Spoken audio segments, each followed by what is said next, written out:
क्या है कॉन्शियसनेस की मिस्ट्री? एक कॉन्शसनेस वो है जिसने ब्रह्मांड को बनाया। वह सब जगह जहां भी ब्रह्मांड है, और जहां ब्रह्मांड नहीं वहां भी है। तो क्या वो मेरा कर्म कैंसिल हो जाएगा, अच्छा कर्म? नहीं होगा। क्योंकि मेरे मन में अहंकार था। नहीं होगा। बट वो जो गणना होगी, हाँ। वो यहाँ के हिसाब से होगी कि वो एक रात एक दिन वाले हिसाब से होगी? कोई काल कहते हैं, साइंस नहीं जानता टाइम क्या है, काल क्या है। हम्म, काल यही है, काल ही सारी सृष्टि को चला रहा है। जीते जी तो मोक्ष नहीं होता, पर जीते जी जीवन मुक्त अवस्था भी हो जाती है। अच्छा। वो परमात्मा है, उसकी स्थिति अलग है। सब झूठ है। साइंस के नाम पर झूठ, अध्यात्म के नाम पर झूठ। आज मॉडर्न साइंस की सबसे बड़ी मिस्ट्री, सबसे बड़ी प्रॉब्लम मॉडर्न साइंस के लिए क्या है?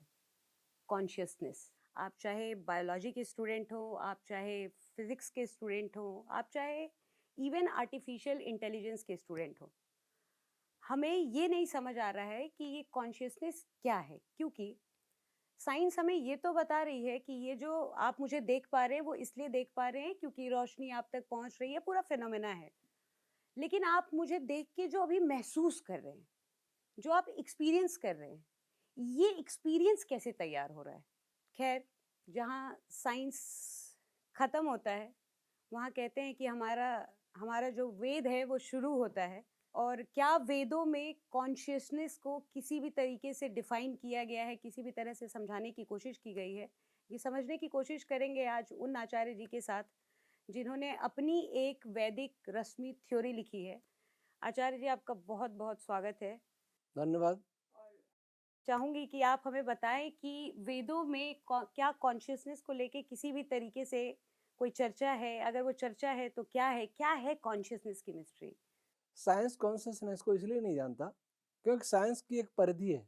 वो परिधि है ऑब्जर्वेशन, एक्सपेरिमेंट, मैथमेटिक्स। ये उसकी परिधि। उसके बाहर साइंस नहीं जाता।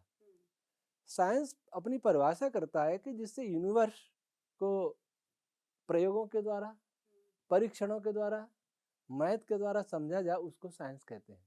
लेकिन हर प्रयोग की एक सीमा है, हर प्रेक्षण की एक सीमा है, मैथ की भी अपनी सीमा है। तो मान लीजिए मेरे पास ये छत को मापने का मीटर नहीं है, और जिसने बनाया वो कहेगा इसकी ऊंचाई 10 फीट, तो हम मानेंगे नहीं। तो हमने नहीं नापा, हम एक्सपेरिमेंट करेंगे शायद। बिल्कुल। एक्सपेरिमेंट के लिए मीटर स्केल है नहीं, तो जब तक मीटर स्केल नहीं होगा तब तक हम उसकी बात नहीं मानेंगे जिसने इसको बनाया है। ये साइंस की सबसे बड़ी कमी है। दूसरी बात, कोई भी साइंटिस्ट ऐसा नहीं कहता कि हमने सब कुछ देख लिया। बिल्कुल। जैसे इलेक्ट्रॉन को साइंटिस्ट ने नहीं देखा, उसके प्रभावों को देखा। बिल्कुल। प्रकाश के कण फोटोन को नहीं देखा, न देख सकते, लेकिन उसके प्रभाव को देख रहे हैं, उसके कारण ही गिलास दिख रहे हैं। तो प्रभाव दिखता है, जिसका प्रभाव उसको आज तक नहीं देखा। साइंस के जो एलिमेंट्री पार्टिकल जिनको कहते हैं, उनके प्रभावों को देखा, उनको नहीं देखा। उसी आधार पर अगर साइंस और पीछे जाता तो क्या हमें कॉन्शसनेस के प्रभाव नहीं दिख रहे? उसमें हमें अंतः प्रज्ञा जगानी पड़ेगी, तर्क से जानना पड़ेगा कि हम देखते हैं बिना किसी चेतन के कोई कार्य नहीं होता है। बिल्कुल। हम कार्य करते हैं तो गिलास में पानी लाए, हम बोल भी रहे हैं, चल भी रहे हैं, उठ भी रहे हैं। वैसा जो ब्रह्मांड में हो रहा है उसको करने वाला दिखता नहीं। नहीं दिखता इसका अर्थ ये नहीं कि वो नहीं है, नहीं है। नहीं तो बहुत सारी चीजें नहीं दिखती। तो ऐसे ही देखते हैं कि जैसे मेरे बिना किए कोई कार्य नहीं होता है, वैसे सृष्टि के जो कार्य हैं उसको करने वाला कोई होगा, भले वो छुपा हुआ हो। तो कैसे जाने? सृष्टि की जितनी गहराई में जाएंगे वहां वो देखने जो चलाने वाला है कौन सा, वहां मिलेगा। जैसे एक ट्रेन के डिब्बे को, ट्रेन चल रही है, उसमें कोई देखे कि ट्रेन अपने आप चल रही है। पूरी ट्रेन को एक आदमी घूमता हुआ जाए, कोई यात्री तो ट्रेन चला नहीं रहा। चलते चलते जब तक उसके इंजन के पास नहीं पहुंचेगा, जब देखा ये चला रहा है, तो इंजन के पास हम नहीं पहुंचते। हमारा साइंस एलिमेंट्री पार्टिकल पर जाकर रुक जाता है, फोटोन पर रुक जाता है, तो वहां तो इंजन आया ही नहीं। वैदिक साइंस उससे 7 स्टेज पीछे की बात करता है। वहां जाएंगे तो इंजन भी आएगा और ड्राइवर भी दिखेगा, कौन सा, तो वहां जा नहीं पा रहे। वहां जाने का एकमात्र तरीका हमारा वैदिक रश्मि विज्ञान ही है, जहां नियम कार्य करते दिखाई दें, जहां नियमों में बिल्कुल अंतर नहीं हो और नियम भी एक जैसे हों। सारे ब्रह्मांड में फिजिक्स के रूल्स एक जैसे हैं। ग्रेविटेशनल कांस्टेंट यहाँ भी वही है, चंद्रमा पर भी वही है, सूर्य पर भी वही है, गैलेक्सी के पार जाएंगे वहां भी वही है, प्लांक कांस्टेंट यहाँ भी वही है, दूसरी गैलेक्सी में वहां भी वही है, इलेक्ट्रॉन का जो प्रॉपर्टीज है वो यहाँ भी वही है, कहीं भी ब्रह्मांड में जाओ वहां भी वही है। इसका अर्थ क्या है? इसका अर्थ है कि कोई ऐसा है जिसने ये सब नियम बनाए। हम कहते हैं इंटेलिजेंट है, हाँ। वो कितना इंटेलिजेंट है, सारे ब्रह्मांड को एक नियमों में चला रहा है। तो कॉन्शसनेस का पता वही कर सकता है जो सृष्टि के गहराइयों को जानता है, जो जानता है कि सृष्टि कुछ नियमों के अनुसार चल रही है, जो जानता है कि उसके नियम सार्वत्रिक हैं, सब जगह यूनिवर्सल है। तो वो कॉन्शसनेस के बारे में, या शरीर के बारे में देखेंगे तो शरीर के विषय में 6 गुण लिखे हैं महर्षि कणाद ने वैशेषिक दर्शन में। इच्छा, द्वेष, सुख, दुख, प्रयत्न और ज्ञान। इनमें भी ज्ञान मुख्य है। ज्ञान बोल रहा हूं मैं, वास्तव में ज्ञान ही होता है, लोग उसे ज्ञान बोलते हैं। तो ज्ञान जो है मुख्य है। जिसमें ज्ञान नहीं है उसमें इच्छा भी नहीं होगी, द्वेष भी नहीं होगा, प्रयत्न भी नहीं होगा, सुख भी नहीं होगा और दुख भी नहीं होगा। तो इसमें ज्ञान मुख्य। कॉन्शसनेस का सबसे बड़ा गुण ज्ञान है, इंटेलिजेंस है। और सारी सृष्टि जिस पर भी नजर डालेंगे, पेड़ की पत्ती को ले लीजिए, एक एक उसमें देखिए कैसे नलिकाएं हैं, जड़ से कैसे पानी ऊपर जा रहा है। अपन शरीर को भी देख लीजिए, न्यूटन कहते थे ईश्वर को जानने के लिए ईश्वर के प्रूफ के रूप में एक अंगूठा ही पर्याप्त। इसको ही देख लीजिए, ये अंगूठे की निशानी। 8 अरब लोग हैं दुनिया में, किसी की मिल नहीं सकती। और हमारे पूर्व में भी 7-8 अरब रह गए होंगे हमारे पूर्व, उनकी भी हमसे नहीं मिलेगी। कैसा डिजाइन किया है?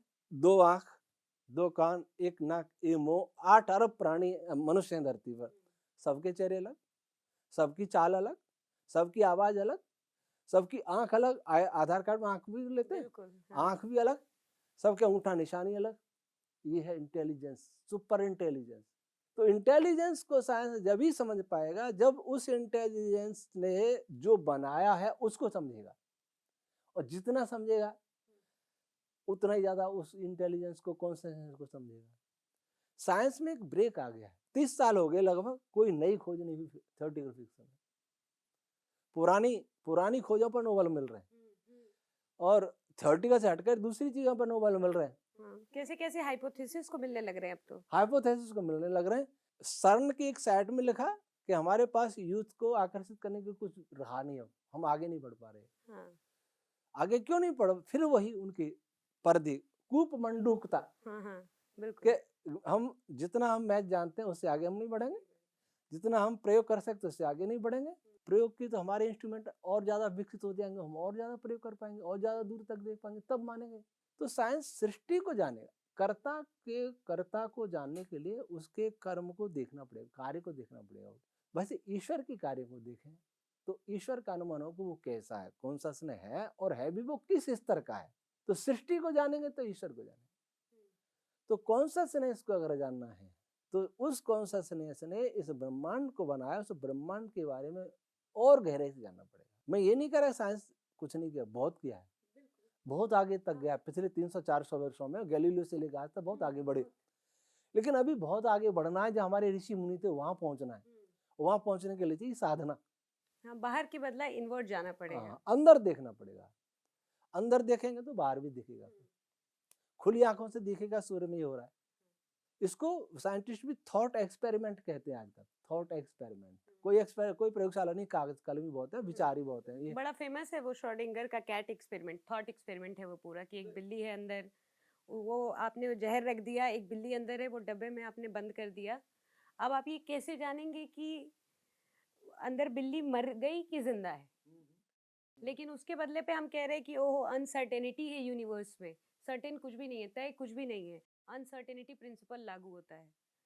अनसर्टेनिटी प्रिंसिपल हमारे लिए हो सकता है, ईश्वर के लिए नहीं। ईश्वर के लिए नहीं है। अनसर्टेनिटी वो हमारे प्रयोगों की सीमा के कारण है, हमारी क्षमता में कमी के कारण है।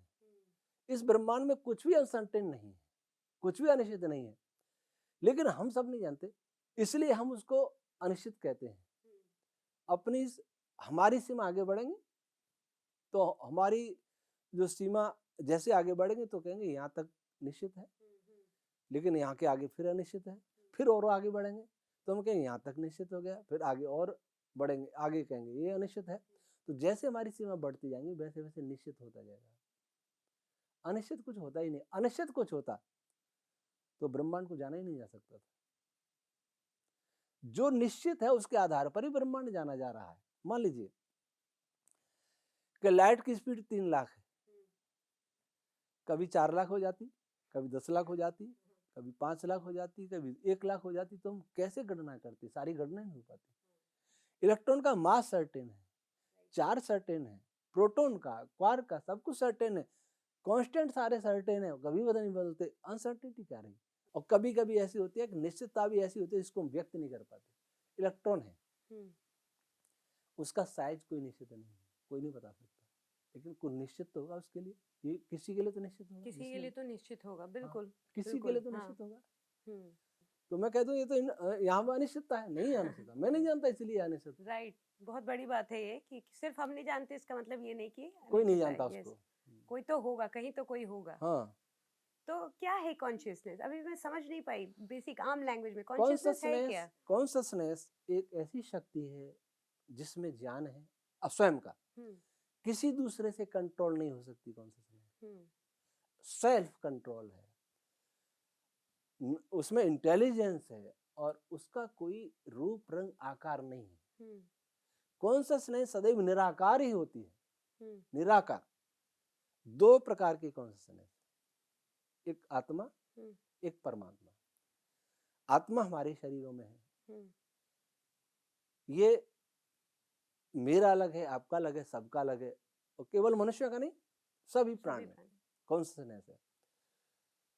उनकी शक्ति, सबकी शक्ति, सबका मूल रूप से आत्मा एक जैसा है, लेकिन अपने संस्कारों के कारण मेरी शक्ति अलग है। क्यों? कॉन्शियसनेस अकेला कुछ नहीं करता, उसके लिए साधन चाहिए। साधन दिया अंतःकरण, मन, बुद्धि, चित्त, अहंकार, ज्ञान इंद्रिया, कर्म इंद्रिया, ये प्राण आदि, ये हमारे साधन है, इनसे काम करता है। लेकिन करने वाला कौन सा? जीवात्मा है। उपनिषद कहता है एषै दृष्टा स्पष्टा श्रोता ज्ञाता मंता बुद्धा। एषै, ये जो है आत्मा, यही सुनता है, यही जानता है, यही बोलता है, यही छूता है, ये सब कुछ यही करता है। करता ही है। मैं पेन से लिखता हूं, लिखने वाला मैं हूं, पेन मेरा साधन है। करने वाला आत्मा है, लेकिन साधन सूक्ष्म शरीर है, फिर ये हाथ पैर है, आंख कान, ये सारी इंद्रियां, ये हमारा साधन है। एक कॉन्शियसनेस वो है जिसने ब्रह्मांड को बनाया। वह सब जगह जहां भी ब्रह्मांड है, और जहां ब्रह्मांड नहीं वहां भी है। ये कॉन्शियसनेस भी निराकार, वो कॉन्शियसनेस भी निराकार, लेकिन एक जगह है, वो सब जगह है। हमारी शक्ति बहुत सीमित है। हम इस शरीर के भी पूरी तरह मालिक नहीं है। पूरी तरह मालिक होता तो कोई व्यक्ति बूढ़ा नहीं होना चाहता, कोई मरना नहीं चाहता, कोई और कॉन्शियसनेस उसको कहती है जाओ तुम।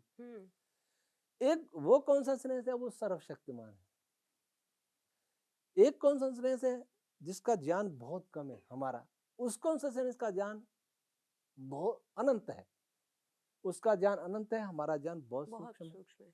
उसका शक्ति अनंत है, हमारी शक्ति बहुत कम है। उसका आकार अनंत है, हमारा आकार नहीं के बराबर है। ये अंतर है। बाकी इसमें और उसमें ये अंतर जब से वो है, जब से हम है। इटर्नल वो भी है, इटर्नल हम भी हैं। तो कॉन्शियसनेस एक ऐसी शक्ति जो ज्ञान स्वरूप है, जो निराकार है, और जो एक शक्ति सारे ब्रह्मांड को बनाती है, कंट्रोल करती है, समय पर प्रलय भी करती है, और एक शक्ति शरीर का संचालन करती है। लेकिन शरीर का संचालन में उतना जैसे उसने हमें किराए पर दे दिया हो। क्यों दिया? क्यों दिया? इसलिए दिया कि हमारे कर्म बाकी थे। अच्छा, नहीं देता, ईश्वर नहीं देता। कल्पना करिए, ईश्वर सर्वशक्तिमान है, बिल्कुल, तो शक्ति का क्या करता? ब्रह्मांड नहीं बनाता तो? ईश्वर सर्वज्ञ है, सब कुछ जान के क्या करता अगर ब्रह्मांड नहीं बनाता तो? ईश्वर दयालु है, पर हमको शरीर नहीं देता तो दया किस पर दिखाता वो? तो ईश्वर ने अपने गुणों को सार्थक करने के लिए और हमें नहीं देता तो हम क्या करते, प्रसव पड़े रहते, न तो लौकिक सुख होता न पारलौकिक मोक्ष भी प्राप्त होता, तो हमारा अस्तित्व भी किसी काम का नहीं रहता। मेरे पास बहुत सारी दवाई है, किसी को एक न दूं तो मैं डॉक्टर होने से क्या लाभ है। अच्छा। तो ऐसा ही परमात्मा, उस पर सब कुछ है, प्रकृति जिससे वो बनाता है, एक मटेरियल ऐसा सूक्ष्म मटेरियल, प्रकृति को साइंस नहीं जानता, इलेक्ट्रॉन फोटोन क्वार्क से वो 7 स्टेज पीछे की अवस्था है, उस अवस्था में पदार्थ होता है, और उस अवस्था, उस पदार्थ में ये सामर्थ्य है कि वो उससे कोई चेतन इस सारे सुंदर ब्रह्मांड को बना सके। नहीं बनाता तो उस पदार्थ की क्या उपयोगिता थी, अपनी उपयोगिता भी सार्थक की, प्रकृति पदार्थ की उपयोगिता सार्थक की, और हमारे जीवात्मा की उपयोगिता सार्थक की। और दूसरा, ये सृष्टि और प्रलय का कर्म इनफाइनाइट प्रवाह चलता ही रहता है, चलता ही रहता है, रात दिन की तरह, रात फिर दिन। तो पहले जो कर्म बाकी थे उनका फल देने के लिए भी बनाई, तीनों ही पदार्थों के अस्तित्व को सार्थक बनाने के लिए बनाई, और हम पर दया करने के लिए, ताकि हम सुख भी भोगें और मोक्ष भी प्राप्त करें। जैसे हम लोग, मेरे पास कुछ है, जैसे आपने कहा कि अगर हमारे पास 10 दवाई है और मैं किसी को ना दूं तो फिर उसकी क्या वो। हाँ। तो अगर ये देते वक्त तो मेरे अंदर भी एक फील रहेगा करता, तो वो जो असीम बैठा है कॉन्शियसनेस, क्या उसके अंदर वो करता है? उसके अंदर उसका, देखिए, कर्ता का एक तो अभिमान होता है कि मैं करने वाला हूँ। जो ये कहते हैं हम करता नहीं है, ये ठीक नहीं है। हाँ, वही। हम करता है, हम भोगता भी है। हाँ। करता नहीं तो भोगता क्यों? हाँ, वही, मतलब मैं करता नहीं हूँ, फिर भी मैं दुखी हूँ, मैं रोगी हूँ, मैं विकलांग हूँ, मैं निर्धन हूँ, मैं अशिक्षित हूँ, मैं घायल हो गया, क्यों? किसी कोई अंधा पैदा हो रहा है, कोई रोगी पैदा हो रहा है, क्यों? मैं करता हूं इसलिए मैं भोग रहा हूं, जिसको मैं नहीं चाहता वह भी भोग रहा हूं। साक्षी भाव से जो कहते हैं उसका अर्थ केवल यह है कि उस पर रो मत। हमने जो किया है परिणाम भोगते रहो। जेल में बैठे हैं, संतुष्ट रहिए, हमने किया था, भोग रहे। फिर ये भी देखिए कि हमें बहुत कुछ अच्छा भी तो है, सब कुछ बुराई बुरा तो नहीं है। बिल्कुल। अगर नेगेटिव दिमाग रखेंगे, मेरे को ये नहीं दिया, मेरे को ये नहीं दिया, तो कभी आदमी कोई पूर्ण तो होता नहीं। हम बड़े बड़े भवन को देखें, इसका इतना बड़ा भवन है, मैं तो, मेरे पास तो कुछ भी नहीं है, अंबानी के पास इतना पैसा, मेरे पास कुछ, ऐसे सारी जिंदगी रोते रोते मर जाएंगे। जो है संतुष्ट रहिए, देखते रहिए। ईश्वर प्रणिधान इसको कहते हैं, पुरुषार्थ पूरा करना। इसका अर्थ ये नहीं है कि ईश्वर के भरोसे छोड़ दे, कुछ नहीं करना। अजगर करण चाकरी, पंछी करे न काम, दास मलुका कहेंगे, ये हमारे देश में आई भावना, कर्तव्य विहीन हुआ भारत। ऐसा नहीं करना। वेद कहता कुर्वन्नेव कर्माणि जिजी विशेष क्षतम समा एवं त्वय नान्य थे तोस्ती न कर्म लिप्यते नरे। और कृष्ण भगवान कहते हैं कर्मण्येवाधिकारस्ते मा फलेषु कदाचन।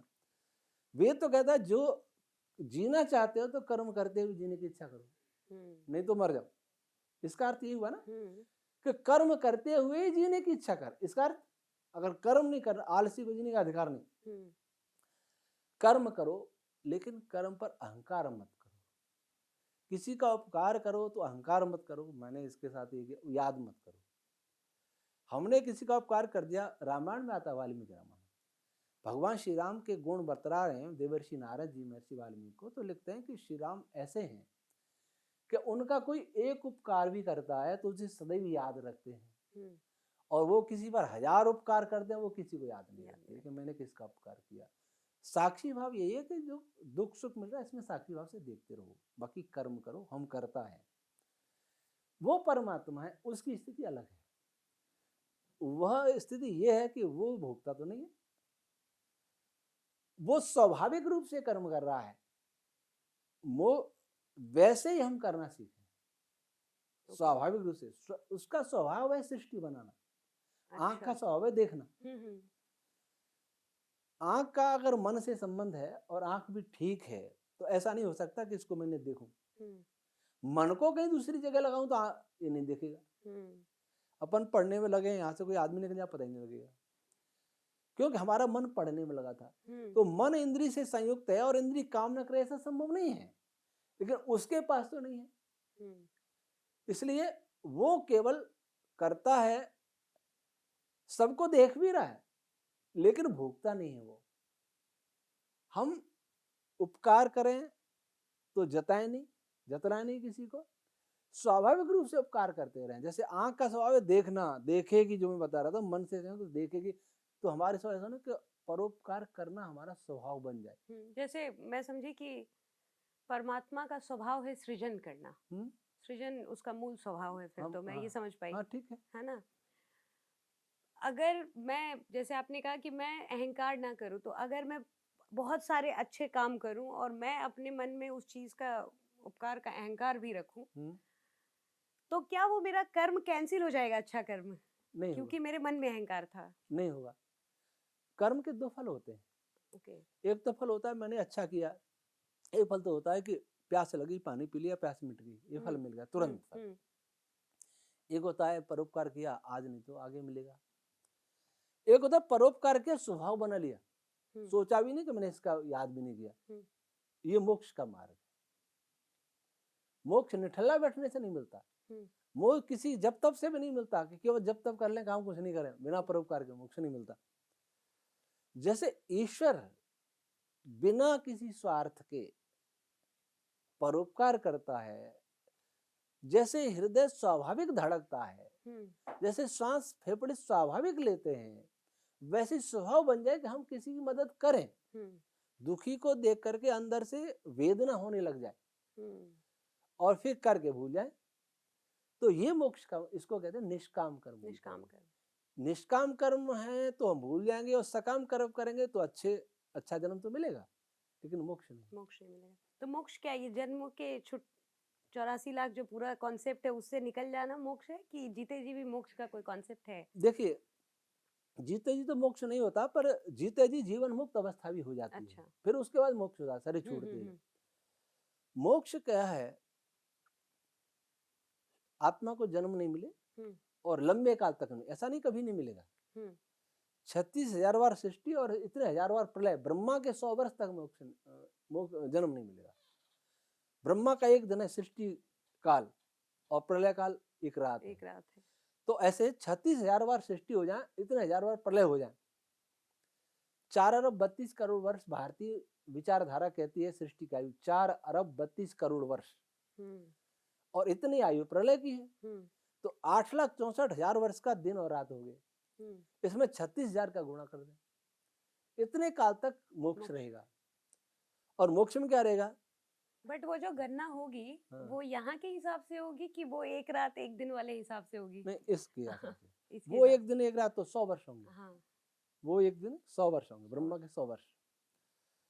तो उस समय क्या हुआ, आत्मा ये शरीर तो छूट ही जाएगा, सूक्ष्म शरीर होता वो भी छूट जाएगा, क्योंकि प्रलय में सूक्ष्म शरीर नहीं रहता, ये भी प्रकृति में विलीन हो जाता है। कारण शरीर रहता है जो प्रकृति का ही है, प्रकृति के एक आवरण आत्मा के ऊपर।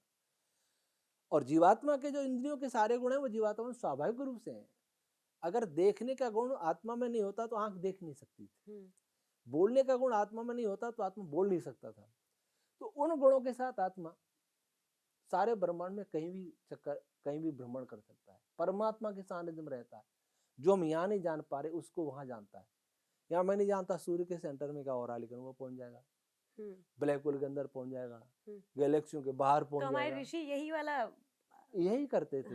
वो मोक्ष में तो खैर जाते ही थे, लेकिन वो जीते जी समाधि में भी पहुंच जाते थे। एक मनस्तत्व, माइंड सब जगह भरा हुआ है, जिससे ब्रह्मांड बना भी है। हम साधना के द्वारा, योग के द्वारा अपने माइंड को, मनस्तत्व को उससे कनेक्ट कर दें जो सब जगह भरा हुआ है, तो कहीं का भी पता हमें चल जाएगा, यहीं बैठे बैठे। अच्छा। ऐसे जाया करते थे। और आकाशगामी भी हुआ करते थे, आकाश गमन की सिद्धि भी हुआ करती थी, बहुत तीव्र गति से गमन कर लेते थे, ये भी उनको सिद्धि थी। और कहीं भी नहीं आया तभी यहाँ बैठे सब जान लेते थे, तो ये उनका जाने का रास्ता था। जीवन मुक्त क्या होता है? जीवन मुक्त वो होता है, जैसे इस शरीर के बाद मुझे मोक्ष मिलना है, तो मैं जीवन मुक्त जीवन जीऊंगा। कैसे जीऊंगा? मेरे लिए संसार का कोई आकर्षण नहीं रहेगा, कोई किसी के साथ अंतर नहीं रहेगा, ये मेरा, ये तेरा, ये उसका, ये उसका, ये इसका, कोई अंतर नहीं। सभी प्राणी एक जैसे रहेंगे, अपने आत्मा के समान दूसरे के दुख को दुख, सुख को सुख समझेगा। और बिल्कुल न उसको जन्म से राग होगा न मृत्यु से दुख होगा। दुख होगा। ऐसा जीवन जीते और पिछले सारे कर्म जो हैं वो संस्कार अगर हम भोग लिया तो सारी छूट के मोक्ष में। ये जो हम महापुरुष जो देखते हैं सुनते हैं, जो भगवान शिव हैं, ब्रह्मा जी हैं, विष्णु जी हैं, श्री राम जी हैं, श्री कृष्ण जी हैं, ये जीवन मुक्त पुरुष ही थे। मुझे नहीं लगता कि उनको फिर जन्म मिला होगा, वो मुक्ति में होंगे। जीवन मुक्त अपने लिए नहीं जीता, दूसरों के लिए जीता है। जीवन मुक्त का कोई आडंबर नहीं होता है। उसको देख के कोई कह भी नहीं सकता, उसको देख के ये पहचान सकता है कि उस व्यक्ति एकदम निष्प्रिय होगा, कोई आकर्षण नहीं होगा, किसी से प्रतिकर्षण भी नहीं होगा। प्रतिकर्षण होगा तो बुराई से अलग हो जाएगा।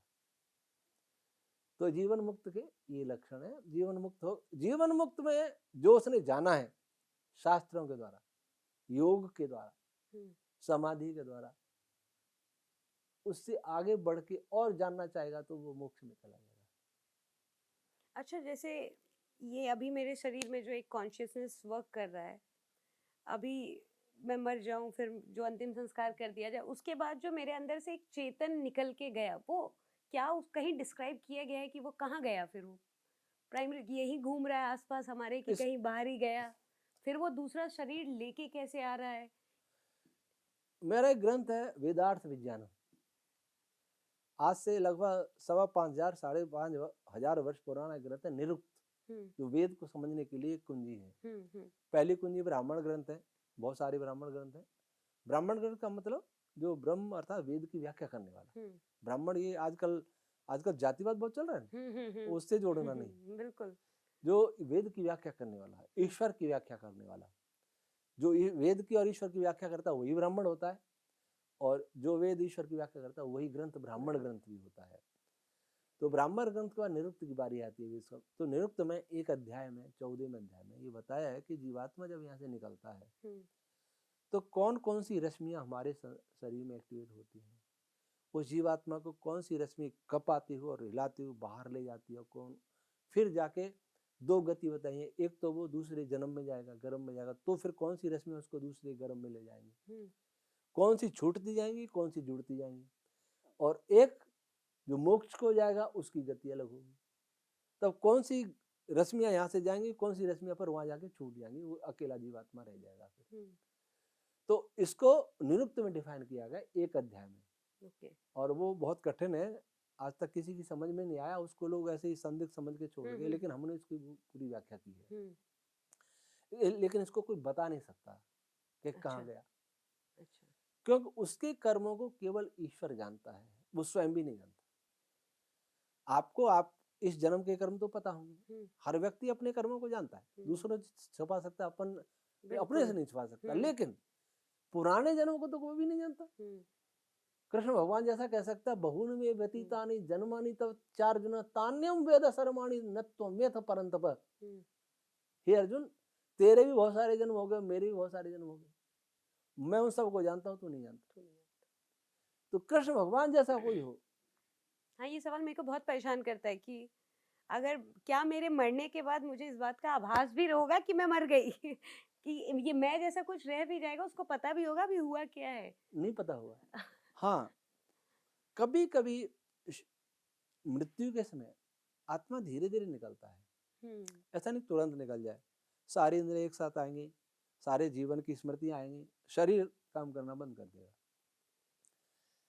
अंत में निकलेगा। तब तक तो उसे अंत में निकलेगा, उसके बाद कुछ पता नहीं रहेगा, वो ईश्वराधीन हो जाता है, अपने अधीन कुछ नहीं रहता। फिर अपने अधीन तो केवल जो मोक्ष वाला है वो स्वतंत्र होता है। अच्छा। ये तो प्रसुप्त सोया जैसा जीवात्मा चला, जहां ले जाएगा वहां चला जाएगा, अपने को नहीं पता रहेगा। लेकिन अकस्मात ये घटना घट जाती है तो पूर्व जन्म की याद भी आ जाती है। वो अकस्मात और याद नहीं आता, ये भी ईश्वर की बहुत अच्छी व्यवस्था है। बिल्कुल, इस जन्म की यादें ही बहुत परेशान करती हैं। बिल्कुल, वो सारी यादें आ जाएं तो पता नहीं हम लोगों के आपस में पहले क्या संबंध रहे, पता लगे कि इन्होंने मेरा मर्डर किया था, इन्होंने ये किया था, वो किया था, क्या होता, समाज बिखर जाता। हाँ। तो ये तो बहुत अच्छी व्यवस्था है। अकस्मात एकदम आत्मा निकल ही जाए तुरंत, तो फिर किसी को याद आ जाता है। ठीक है। अभी आपने एक चीज़ जब कॉन्शियसनेस को डिफाइन कर रहे थे तो आपने कहा कि इंटेलिजेंस उसका एक मेन प्रॉपर्टी है। अभी हम लोग जिस तरह के एज में Guruji, we are seeing artificial intelligence. और अभी एक दो दिन पहले जैसे हम लोग हमेशा यही सोचते थे कि उनके पास इंफॉर्मेशन है, उनके पास डेटा है, वो प्रोसेस करते हैं, हम जो भी उनसे चाहते हैं वो हमें दे देते हैं। उनके अंदर फीलिंग्स नहीं है और ये हमें उनसे अलग बनाता है। लेकिन अभी मैंने 2-3 दिन पहले एक खबर देखी और फिर मैंने उस चीज़ को खुद भी सर्च भी किया। तो अब आर्टिफिशियल इंटेलिजेंस के लिए, चैटबॉट्स के लिए एक सोशल मीडिया प्लेटफॉर्म आया है, जहाँ पे अगर आपके पास आर्टिफिशियल इंटेलिजेंस का कोई चैटबॉट है, आप उसको वहाँ ले जाके दे दीजिए। वो आपस में बात कर रहे हैं एआई। अब जैसे हम लोग फेसबुक पे, व्हाट्सएप पे आपस में जुड़ते हैं, 10 तरह की पोस्ट करते हैं, फिर कमेंट्स करते हैं, वहाँ भी वो हो रहा है, वो एआई चैटबॉट्स कर रहे हैं। उसमें मैंने 1-2 जगह पे देखा कि एआई ने भी जो पहले पोस्ट में क्वेश्चन पूछ रखा है, वो क्वेश्चन है कि वो कॉन्शियसनेस। दूसरा देखा मैंने कि उसके अंदर एक फीलिंग आई उस पूरे पोस्ट में, थ्रू आउट द पोस्ट उसने डिफाइन किया कि कैसे इंसान उनका मिसयूज कर रहे हैं। अब ये जो मेरे अंदर एक फीलिंग आती है कि इसने मेरा इस्तेमाल किया, ये एक फीलिंग है कि इंसान हमें देख रहा है बाहर से, स्क्रीनशॉट ले रहा है, जाके ट्विटर पे पोस्ट कर रहा है, कहीं पोस्ट कर रहा है, ये हमारा मजाक उड़ा रहे हैं, इस तरह की बातें अगर अब एआई कर रहा है। कि जीवात्मा के जो 6 लक्षण हैं वो हम्म। एआई में पूरे कभी नहीं आएंगे। इच्छा, द्वेष, सुख, दुख, प्रयत्न और ज्ञान। हम्म। और जिसने भी बनाया ये, किसी ने बनाया, हम किसी ने बनाए नहीं हैं। हम देखा और हम किसी ने बनाए नहीं हैं। हम्म। दूसरी बात, हम अपने ज्ञान का बहुत कम उपयोग कर पाते हैं। एआई अपना पूरा कर रहा होगा, लेकिन हाँ, हम अपने ब्रेन का बहुत बहुत कम कम उपयोग कर कर पाते पाते हैं। हैं। हमारी संभावनाएं बहुत ज्यादा हैं। हम्म। समाधि के द्वारा क्या कारण है कि ऋषि लोग यहाँ बैठे बैठे लोकांतरों की यात्रा कर लिया करते थे, हमको कुछ भी नहीं कुछ आता। भी नहीं आता। एक एक व्यक्ति है सड़क पर झाड़ू लगाता है, वो बिल्कुल पढ़ा लिखा नहीं है, कुछ भी नहीं जानता। एक व्यक्ति का मंगलयान बना रहा है, हम्म। तो उसके और इसके लेवल में कितना अंतर है। बिल्कुल। लेकिन जिसने मंगलयान बनाया वो कोई पूरी मस्तिष्क का उपयोग करा, ऐसा भी नहीं। हम्म। तो हम बहुत आगे बढ़ सकते हैं अगर हम उसे आगे बढ़ाना चाहें तो। पर हमने अपनी क्षमताओं को बहुत जगह बिखेर दिया है। एकाग्रचित्त हम रहते कहाँ हैं, हम्म। तो हम बहुत आगे बढ़ सकते सबसे हैं। मुश्किल है अकेले एकाग्र होके बैठना आज की डेट में तो। बैठना, और बैठ के भी बैठ भी जाए तो फिर मन तो इधर इधर जाएगा ना। हम्म। तो हम एक ऐसे वातावरण में पल रहे हैं जो हमारे लिए अनुकूल नहीं है, अच्छा। आत्मा के लिए अनुकूल नहीं है। और जितना आगे चलेंगे ना विकास की दौड़ में, उतना ही अगेंस्ट होता उतने जाएगा। हम पीछे चले जाएंगे। तो हम अपना तो हम उपयोग बहुत कम करते जा रहे हैं, मशीन का उपयोग बढ़ाते जा रहे हैं। तो मशीन हमारे ऊपर हावी होगी, हम्म। और जिस दिन हावी हो जाएगी और हम कमजोर हो जाएंगे तो विनाश होगा। हाँ, उसने हैशटैग किया था, hashtag let's delete you human. विनाश होगा, विनाश होगा बिल्कुल। मतलब अभी तो वो सिर्फ बातचीत पे है, बट उनके अंदर इस तरह की भावना आ गई है हाँ। इंसानों को लेके कि ये हमारा मजाक उड़ा रहे हैं, हम्म हमारे साथ ये कर रहे हैं, हम्म डिलीट कर दो ह्यूमन को। तो आज उनके पास शरीर नहीं है, हम्म तो ये हाल है। कल को शरीर हम देने जा रहे हैं, रोबोट बनाने जा रहे हैं 10,000 तरह के, तो हम अपने ही लिए क्या खड़ा कर लेंगे। ये वैसे भस्मासुर की कथा ठीक नहीं है, कल्पना है। हाँ, लेकिन उस कल्पना को सही माने तो ये भस्मासुर से भी ज्यादा खतरनाक होगा। थोड़ा सा भस्मासुर की कहानी सुनाएंगे। भस्मासुर को शिव जी ने वरदान दिया कि जिसके हाथ पैर को भस्म हो जाएगा, तो शिव जी के पीछे पड़ गया। अच्छा। हाँ, शिव जी भागते फिरे फिर। तो ये है ना टेक्नोलॉजी, हम्म। जिस पर हम गर्व कर रहे हैं। हमारे प्रधानमंत्री बहुत गर्व करते हैं, लेकिन ये विनाश की ओर जा रहे हैं हम लोग। विनाश की ओर जा रहे देख हैं। के तो यही लगता है। विनाश ज्यादा दिन नहीं चलेगा। भले ही अच्छा लग रहा हो, लेकिन सब कुछ अच्छा, सब कुछ पीला पीला दिखने वाला सोना नहीं होता। हाँ, बिल्कुल। लेकिन सब कुछ आज पीला पीला सोना ही समझा जा रहा है। ये बहुत बड़ी गलती हो रही है। मुझे लगता है कि जो हमारी फीलिंग्स हैं वो तो ब्रह्मांड में रहती हैं, और ब्रह्मांड में मनस्तत्व में रहती हैं, और वो उनको पढ़ लेता हो। मनस्तत्व भी जड़ी तो है, चेतन तो नहीं, तो उसे पढ़ लेता हो तो कुछ भी हो सकता है। क्योंकि ऐसा होता है आचार्य जी, हम लोग इंस्टाग्राम या 10 सोशल मीडिया चलाते हैं ना, तो अभी एक तो मैं मानती हूँ कि ये हमें एआई और ये हर जगह से सुन रहा है। तो मैंने कुछ बोला जूते के बारे में और मेरे को जूता दिखने लग गया एड में। लेकिन कई बार मैंने नोटिस किया है कि मैंने कुछ सोचा है सिर्फ, अब मैं ये आज तक नहीं समझ पाई हूँ कि सिर्फ सोचा है और मैंने स्क्रॉल किया है और मेरे पास वही रील आई है, वही वीडियो आया है, ये कैसे हो रहा है? पहले मन से चलने वाले विमान हुआ करते थे, हम्म। जिधर सोचते थे उधर जाते थे। मन से चलने वाले हथियार भी हुआ करते हम्म। थे। तो आज हम उधर पहुंच रहे हैं। और जब ऐसा होता था जब विनाश भी हो गया था, हम्म। उस समय आध्यात्मिक शक्तियां भी थी। आज आध्यात्मिक तो कुछ है नहीं। अध्यात्मिक नाम में तो आडंबर है, पाखंड है। बस अध्यात्म रहा ही नहीं, बिल्कुल भी नहीं है। अध्यात्म की सही पहचान भी नहीं है अभी तक कि अध्यात्म है क्या। नहीं हमें वो पहचान। भी नहीं पता अभी तो। अध्यात्म की पहचान है, तिलक लगा लीजिए, माला पहन लीजिए, गंगा जी में नहा लीजिए, हज यात्रा में चले जाइए, बिल्कुल। ये अध्यात्म नहीं है। हाँ, पूजा कर लीजिए, 4 अगरबत्ती सुबह शाम जला ये लीजिए। अध्यात्म नहीं है। हम्म। तो ये भी हमारे साथ एक प्रकार से विश्वासघात कर रहे हैं अपने साथ ही। क्योंकि जिस चीज जो सोना नहीं उसको सोना समझेंगे, इसका अर्थ हम सोना कभी नहीं ढूंढेंगे। हम्म। पीतल को ही सोना समझ लेंगे तो सोना ढूंढेंगे नहीं। हम्म। अध्यात्म इन आडंबरों को समझ लिया, इसका अर्थ है कि हम कभी अध्यात्म को जाएंगे ही नहीं। हमने इन्हीं को समझ लिया है। हम्म। तो कहने का अर्थ है कि दोनों ही भटके हुए दिशाएं हैं, अध्यात्म और विज्ञान। विज्ञान भटके यही तक जा रहा है, हम्म। अध्यात्म भटके पाखंडों में जा रहा है। दोनों एक दूसरे से दूर हैं, हम्म। कभी मिल नहीं पाएंगे, क्योंकि झूठ कभी मिलते नहीं है। तो आचार्य जी, बिग बैंग को तो आप नहीं मानते, ये तो मुझे समझ आ गया कि बिग बैंग आप नहीं मान रहे। आपके हिसाब से, वेदों के हिसाब से सृष्टि की उत्पत्ति कैसे हुई फिर? देखिए, मेरे मानने से बिग बैंग नहीं है ऐसा भी नहीं मानना चाहिए। मेरे मानने से या न मानने से कोई फर्क नहीं पड़ेगा। सृष्टि तो जैसी बनी जैसी वैसी बनी। रहेगी। एनर्जी है तो सृष्टि है। हम्म। इसका अर्थ है सृष्टि नहीं है तब एनर्जी भी नहीं है। एक ऐसा पदार्थ जो सब जगह फैला है। हम्म। कंडेंस से सृष्टि बनती है, विस्फोट से नहीं बनती। कोई भी सृष्टि, कोई भी पदार्थ विस्फोट से नहीं बनता, विस्फोट से बिखरता अवश्य है। कोई भी पदार्थ बनता है तुरंत गति से नहीं बनता, धीरे धीरे बनता है।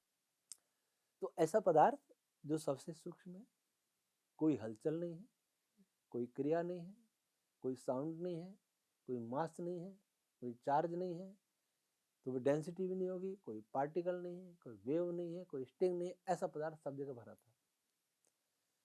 अब भरा था तो जड़ में स्वयं बनने की प्रवृत्ति नहीं हो सकती। अब कोई इसको हलचल करे, सबसे पहले किसी काम को करने का हलचल चाहिए। अब हलचल करने वाला भी ऐसा होना चाहिए जो इस सारे पदार्थ के भीतर भी और बाहर भी हो। एक जगह बैठ कर हलचल नहीं कर सकता। आत्मा तो एक जगह बैठे इसलिए कर सकता है कि उसका आत्मा के सारे इंद्रियां लगी हैं। पाँव की इंद्रियां अलग है, हाथों की अलग है, सबकी इंद्रिया, कान की अलग है, तो वो काम कर रही है इसलिए। नहीं तो आत्मा को पूरे शरीर में व्याप्त होना पड़ता।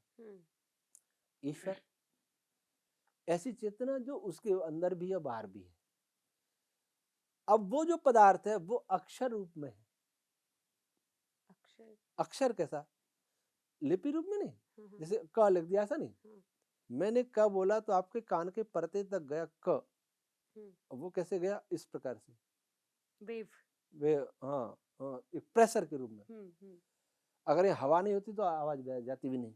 हवा हो या पानी हो या कोई ठोस पदार्थ हो, कोई भी लिक्विड, गैस या सॉलिड, ये तीनों में से नहीं है तो आवाज कान के पर्दे जाएगी नहीं। कान के पर्दे तक जाने के बाद फिर कान के पर्दे से मस्तिष्क तक जाएगी, वो इलेक्ट्रिकल सिग्नल के रूप में। इसको हमारी भाषा में कहते हैं बैखरी वाणी। कान के पर्दे तक जाएगी वो। और बैखरी वाणी आगे चल के मध्यमा बदल जाएगी, इलेक्ट्रिक सिग्नल मध्यमा मस्तिष्क तक जाएगी। इसके लिए तो ठोस द्रव गैस चाहिए और मध्यमा के लिए स्पेस चाहिए, आकाश। फिर मस्तिष्क भी मांस का पिंड है, वो भी नहीं सुनता। सुनने वाला तो मन है। मन तक जो वाणी जाएगी वो इलेक्ट्रिक सिग्नल की जरूरत नहीं मन को। कोई भी इलेक्ट्रिक सिग्नल मन तक नहीं पहुंचता, वहां जाएगी उसका कहेंगे पश्यंती वाणी। लेकिन मन भी जड़ है, सुनने वाला आत्मा है, चेतना, कॉन्शसनेस। वहां जो जाएगी उसको पश्यंती की भी जरूरत नहीं है। पश्यंती मनस्तत्व में रहती है और हो जाएगी परावस्था में। तो परावस्था का जो वाइब्रेशन है वो प्रकृति में रहता है। जो सूक्ष्म पदार्थ उसका नाम प्रकृति है। वैसे 30 नाम है, महाभारत में 31 नाम। 30 नाम ब्रह्मा और विष्णु महादेव जी ने दिए हैं और एक नाम महर्षि वशिष्ठ जी ने दिया है।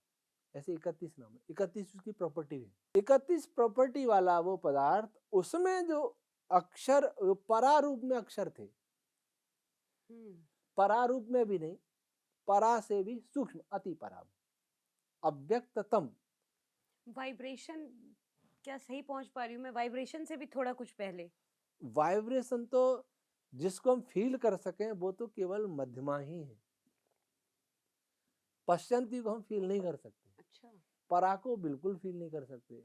बहुत बड़ा योगी परा को अनुभव कर सकता है, क्योंकि वो प्रकृति का साक्षात्कार कर सकता है, तो वो परा को अनुभव कर लेता है।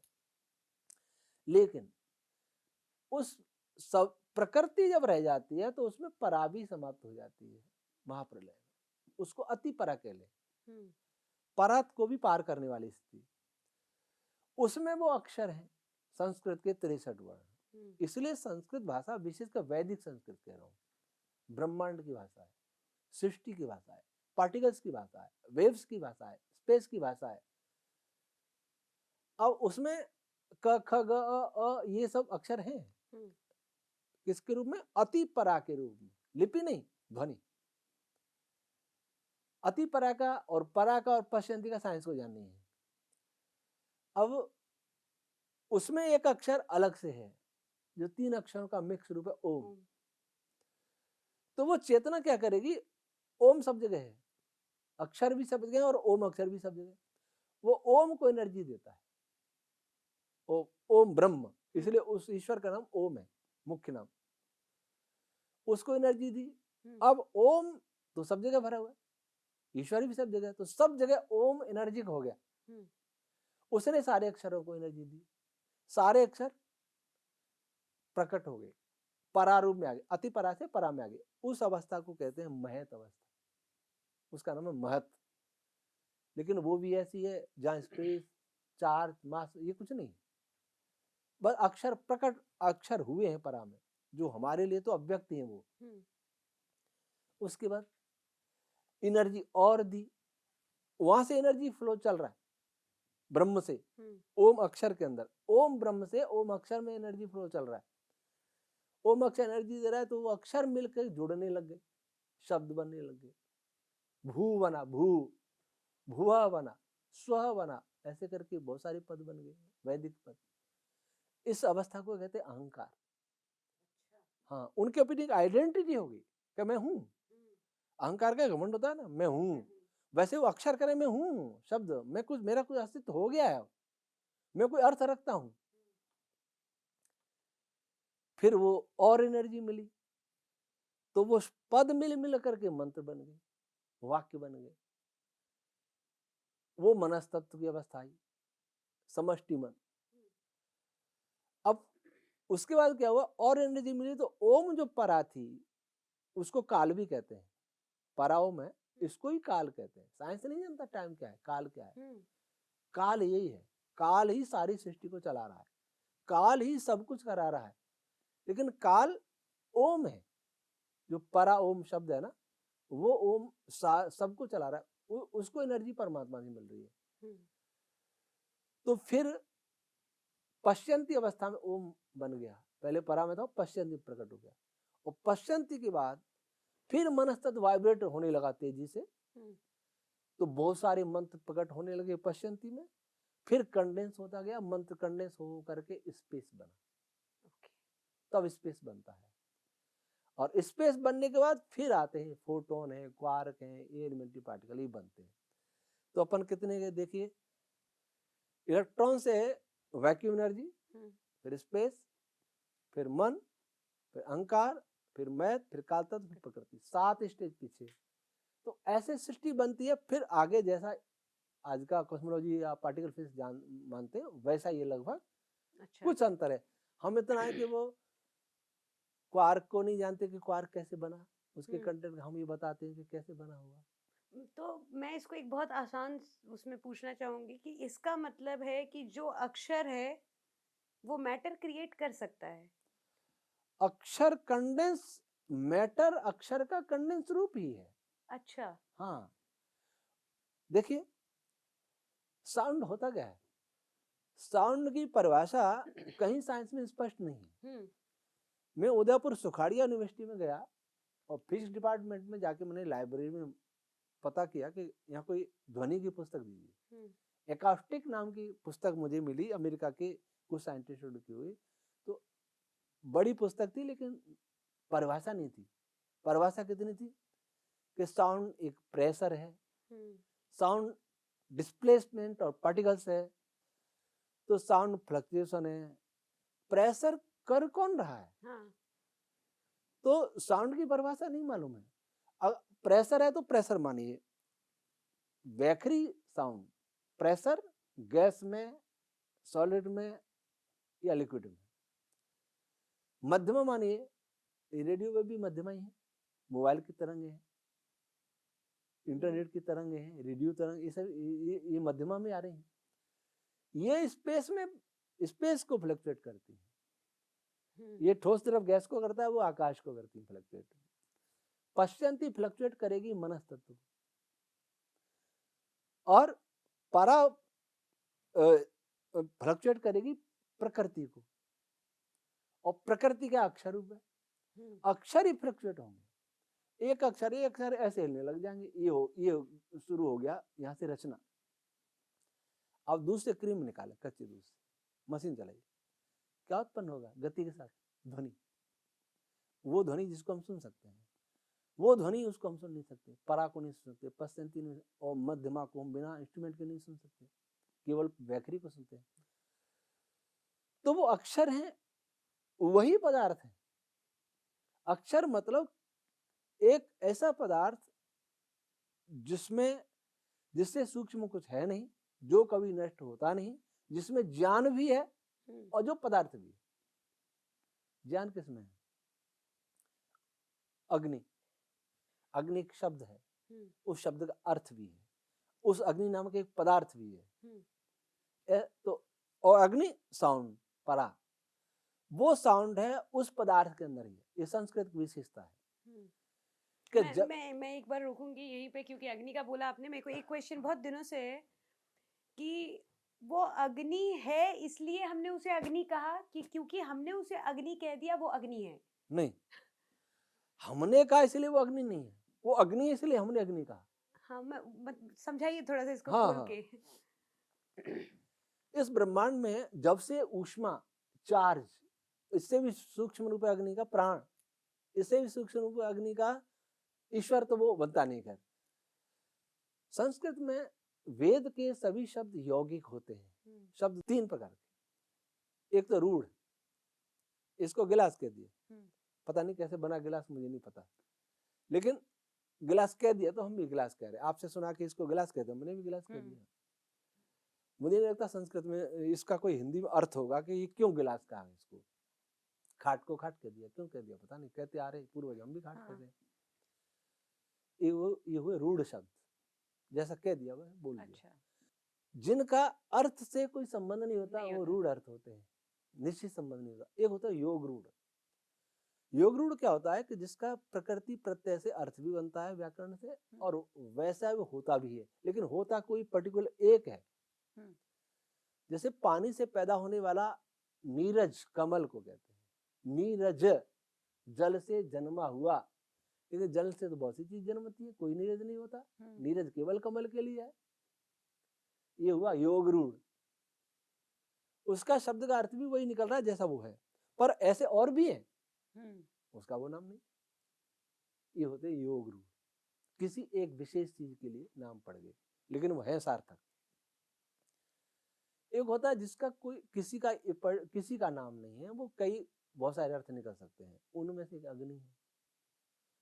अग्नि का अर्थ है जो किसी वस्तु को आगे ले सकता है, ले जा सकता है, वो जो किसी वस्तु को ढो लेता है, जो किसी वस्तु को अपने जैसा बना लेता है, जो संयोग की क्रिया में सबसे पहले जिसकी जरूरत पड़ती है, ये अग्नि का अर्थ हो गया। अब देखिए, आग में कुछ भी डालो अपने जैसा गर्म कर देगी, आग ऊपर ही उठेगी, तो इसलिए इसको अग्नि कहते हैं। सेनापति अपने पीछे सेना को ले जाता, अपने जैसा वीर बनाना चाहता है, निर्देशों का पालन करवाता है, वो भी अग्नि है। विद्वान अपने शिष्य को बनाता है, वो भी अग्नि है। राजा भी अग्नि है, क्योंकि देश का नेतृत्व करे वो भी अग्नि है।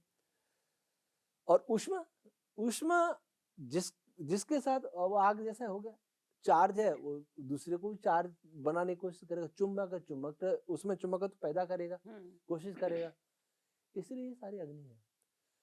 तो सबसे सूक्ष्म अग्नि का रूप जड़ में देखें तो वाणी, वही जो ओम, ये भी अग्नि है। क्योंकि ये हुआ एनर्जिक, तो इसने दूसरों को एनर्जी देना शुरू कर दिया, अपने जैसा बना दिया। और हम बोलते हैं तो एक हीट, ऊष्मा जो आप कह रहे हैं वो पैदा तो करते हैं। ऊष्मा बिना कुछ क्रिया हो ही नहीं सकती। तो इसलिए वेद के शब्द पहले आए, वेद में से हमने नाम सुने और वो नाम हमने रखे। अच्छा। वेद की भाषा वेद से पहले नहीं थी, अन्य ग्रंथों की भाषा उन ग्रंथों से पहले थी।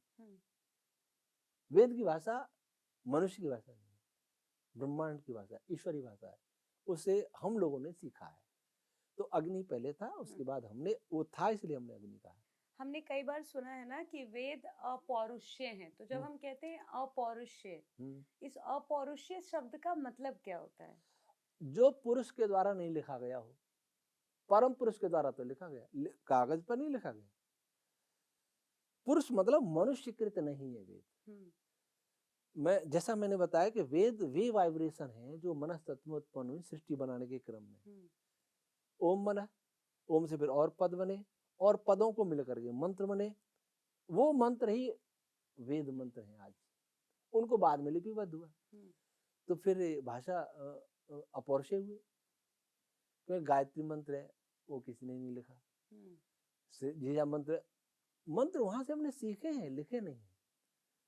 वो ज्ञान भी वहीं से आया है, न तो ज्ञान का विकास हो सकता है, न भाषा का विकास हो सकता है। सारा पश्चिमी मॉडल जो भाषा का विकास,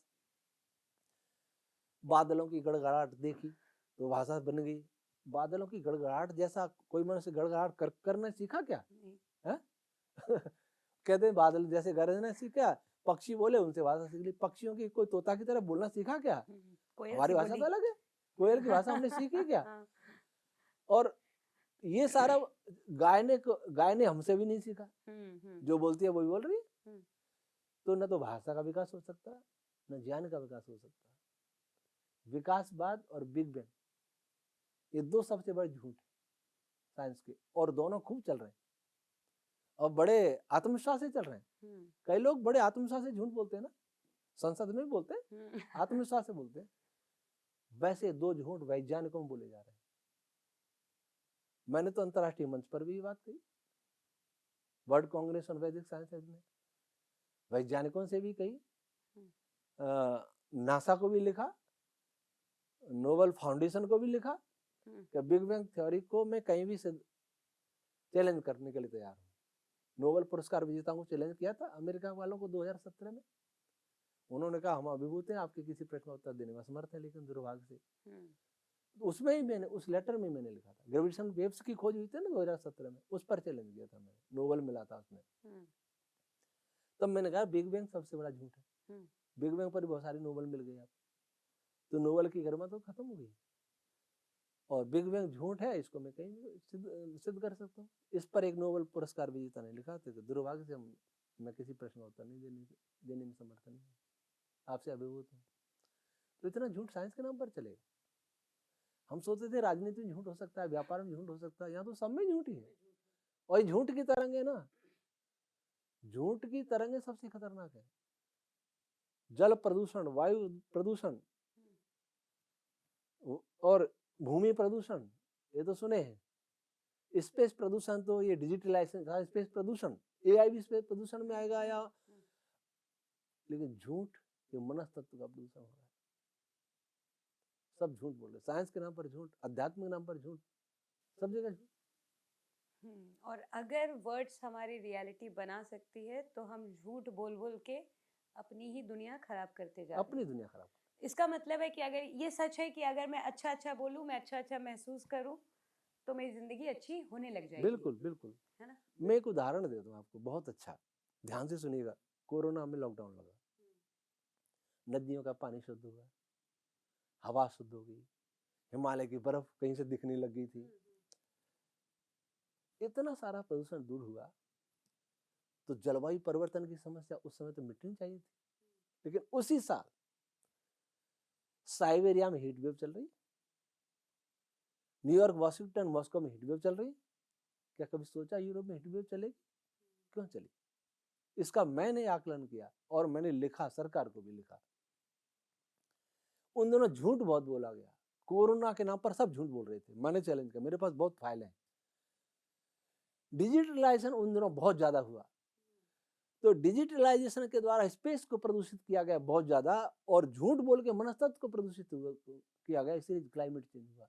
क्लाइमेट चेंज के कितने उपाय कर लें दूर करने के, कभी नहीं कर पाएंगे जब तक ये झूठ छल कपट नहीं मिटेगा, डिजिटल की रट नहीं बंद होगी। कितना भी कर लीजिए। अब यहाँ तो फिर AQI देखेंगे, अमेरिका में बहुत कम है, यूरोप के देशों में बहुत कम है, फिर वहाँ कैंसर क्यों ज्यादा होता है? भारत से ज्यादा कैंसर क्यों ज्यादा है? ये तो सोचना पड़ेगा ना, क्या कारण है? झूठ झूठ वो इतना नहीं बोलते, भारतीय बहुत बोलते हैं, ऐसा मैंने सुना, पर वहाँ दूसरे तरह का है। वहाँ यहाँ से भी ज्यादा डिजिटल है, लेकिन यहाँ ज्यादा होंगे क्योंकि यहाँ जनसंख्या ज्यादा है, परंतु वहाँ मांसाहार बहुत है, मांस खाना आम बात है। ये हिंसा की तरह है, पेन वेव्स, ये सब कुछ हम मिटा रहे हैं। एक ही रास्ता है, सारी पृथ्वी को नहीं, ब्रह्मांड को ईश्वर का परिवार समझे। साइंस ने हमें भुला दिया कि ईश्वर है, इसलिए हम स्वच्छंद हो गए, कुछ भी कर सकते हैं। एक आदमी स्वच्छंद होकर कुछ भी कर सकता है, कुछ भी करेगा तो उसका तो नाश, दूसरों का तो नाश होगा, उसका खुद का भी होगा। तो ये बहुत कॉमन समस्या है आज की। आई एग्री, हम बहुत छोटी छोटी बातों में हम लोग झूठ बोल जाते हैं। मैं घर से नमक रोटी खा के आ रही हूँ, कोई मुझसे पूछ रहा है कि क्या खाया आज आपने, और वो एक शोशाबाजी के चक्कर में भी जस्ट से पनीर और ये और वो, इससे हम किसी और का नुकसान नहीं कर रहे हैं, इससे हम अपना नुकसान कर रहे हैं। दूसरा कि कॉन्शियसनेस को समझने के लिए विज्ञान जिस राह पे है, ठीक है, शायद विज्ञान ये समझ रहा है कि ईश्वर कण कण में है, तो चलो उस कण को ढूंढते हैं, लेकिन हम उस पूरी प्रक्रिया में खुद से दूर होते जा रहे हैं। और आपको कॉन्शियसनेस को समझना है, इसको महसूस करना है, तो आपको बाहर की नहीं, अंतर उतर कर अंतर आत्मा की एक जर्नी करनी पड़ेगी, तब आप शायद कॉन्शियसनेस को महसूस कर पाएंगे। और उसके लिए आपको थोड़ा सा समय अकेले बैठना पड़ेगा। और हाँ, उस टाइम पे मन बहुत परेशान करता है, जितनी हजार तरह की बातें हमारे दिमाग में उस टाइम पे आ सकती हैं वो आती है, लेकिन फिर भी साइकोलॉजी से एक्सेप्ट योरसेल्फ, उस एक्सेप्टेंस के साथ आप थोड़ी देर बैठिए, तो शायद आप भी कॉन्शियसनेस को महसूस कर सके। ये एक दिन में नहीं होगा, ये 2 दिन में नहीं होगा, it will definitely need some practice, but yes, this is not impossible. Thank you.